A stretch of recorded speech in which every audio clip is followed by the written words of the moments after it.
नमस्कार साथियों, हिंदी ब्लॉग हंसी खुशी की अपार सफलता के बाद मैं लेकर आ गया हूँ ये हंसी खुशी का अड्डा। और ये उन साथियों के लेकर आया हूँ जो सिर्फ सुनना ही पसंद करते हैं, जिन्होंने पढ़ना छोड़ दिया, पढ़ाई पूरी होने के बाद पढ़ना छोड़ दिया। वे कानों के द्वारा पढ़ना पसंद करते हैं। आपको कानों के द्वारा यूट्यूब पर मैं पढ़ाता हूँ, सिखाता हूँ, बताता हूँ खुश रहने की नई नई। मैं निर्मल टाटिया फिर से आपका एक बार स्वागत करता हूँ। आज मैं आपको खुश रहने की तरकीब के तहत वो आदतें बताऊंगा जो हमारे जीवन में खुशियों को बूस्ट करती हैं, बढ़ाती हैं। छोटी छोटी आदतें हैं, बार बार मैं आपको घुमा फिरा कर लेकर वो बातें बताता हूँ ताकि आपके मस्तिष्क में वे बातें बैठ जाएं। उन बातों को आप मजबूर होकर अपने जीवन में अपनाना शुरू करें। खुश रहने के लिए आइए उन आदतों में पहली आदत है हम जिज्ञासु बने।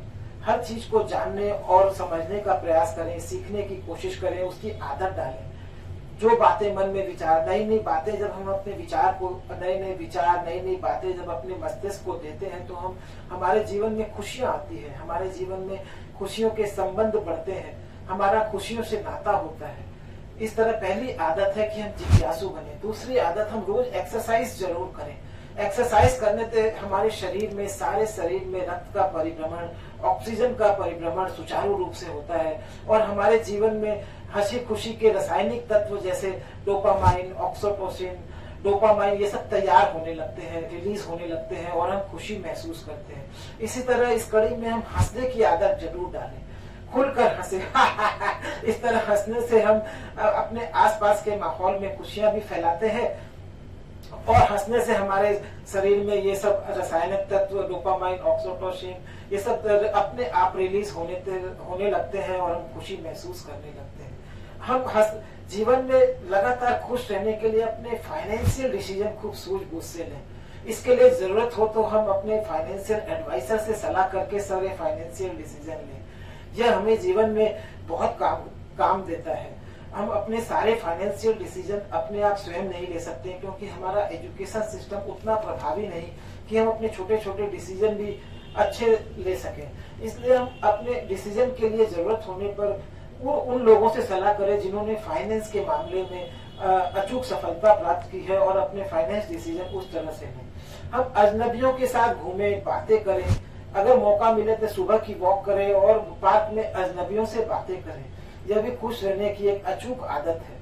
जब हम अजनबी से बातें करते हैं तो हमें नए विचार सुनने मिलते हैं। वो हमारे लिए खुश रहने के अनमोल सूत्र हो। रहने के लिए आपके लिए मैं और एक ये सूत्र देना चाहूंगा कि हम बहुत बन ठन कर रहें। पहनने के लिए वस्त्रों का चयन उन अचूक हैप्पीनेस के कलर्स का करें जो हमें खुशियां देते हो। हम हमेशा एक जैसे कलर न पहने, तरह तरह के रंग बिरंगे जैसे ऑरेंज, लाल, प्रकृति का कलर, हरा, ग्रीन, ऑरेंज, रेड, इस तरह के कलर्स को चॉइस करें। उन कलरों का ज्यादा उपयोग करें। बन ठन कर रहे, हाथों में घड़ी और पाँव में जूते बहुत सुंदर पहने। ये दो चीजें पहनने से हमारी व्यक्तित्व और पर्सनैलिटी का लेवल बढ़ जाता है।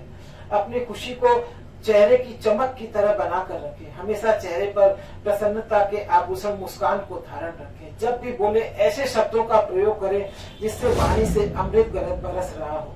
वो आभूषण तुल्य होने चाहिए। इस तरह के शब्दों का हम प्रयोग करें। जीवन में हम कैलकुलेटेड रिस्क जरूर लेते रहें। न रिस्क लेने की तुलना में कुछ कैलकुलेटेड रिस्क लेना बहुत जरूरी है। हम अपने खुश रहने के लिए अनमोल सूत्रों को हमेशा सीखते और पढ़ते रहें, जानते रहें। अपने दयालुता को अपना अस्त्र बनाएं। हम दया करें, जरूरतमंद लोगों को मदद करें। अपने क्षमा को अपना अस्त्र बनाएं। अपनी विनम्रता को अपना आभूषण बनाएं। इस तरह हम खुश रहने के लिए इन आदतों को अपने जीवन में बढ़ा सकते हैं, निर्माण कर सकते हैं, अपने मेंटर से जुड़ सकते हैं। और अगर आपको ये बातें लगता है कि बहुत प्रभावी है, बहुत कारगर है, तो अपने मेरे इन विचारों के इस ब्लॉग को अपने मित्र और रिश्तेदारों को जरूर शेयर करें और लोगों को बताएं। मैं हैप्पी भारत मिशन पर इस आजादी के अमृत महोत्सव के अवसर पर काम कर रहा हूँ। मैं हैप्पी भारत मिशन के साथ साथ अब मेरा लक्ष्य और बड़ा बन गया है। हैप्पी भारत के साथ साथ मैं हैप्पी अर्थ मिशन को अपना उद्देश्य बना रहा हूँ। खुश रहने की इस कड़ी में कुछ आपकी भी जिम्मेवारी है कि इसे आप एक बटन दबाकर किसी फोन ग्रुप में शेयर करें। शायद जाने अनजाने में खुश रहने की वो तकनीक जानकर उसके जीवन में भी खुशियों के रंग भर सकते हैं। अगर आपके मन में कोई प्रश्न है तो आप आसानी से मेरे इस ईमेल आईडी पर मुझसे पूछ भी सकते हैं। और खुश रहने के लिए किसी तरह के और अपने संस्था के अंतर्गत कार्यक्रम बनाना चाहे तो भी मेल करके आप मेरे साथ संपर्क कर सकते हैं। खुश रहना, खुशियां बिखेरना मेरा उद्देश्य है। अपने घर के बच्चों को भी इस ब्लॉग के बारे में बताएं। बचपन से 55 तक के हर उम्र के व्यक्ति के लिए मैं कुछ न कुछ अपने इस ब्लॉग पर लिखा हूँ और अब हंसी खुशी के अड्डे पर बोलकर भी आपके लिए उन्हीं बातों को ला रहा हूँ। हंसी खुशी हमारे जीवन का हर कार्य के बाद का अंतिम उद्देश्य है और इसे ही हमारे शिक्षा में पढ़ाया नहीं जा रहा, बताया नहीं जा रहा। इस कड़ी में मैंने काम करना शुरू किया है जिसमें मैं खुश रहने के ही नए नए सूत्र बताता हूँ। धन्यवाद साथियों, थैंक यू।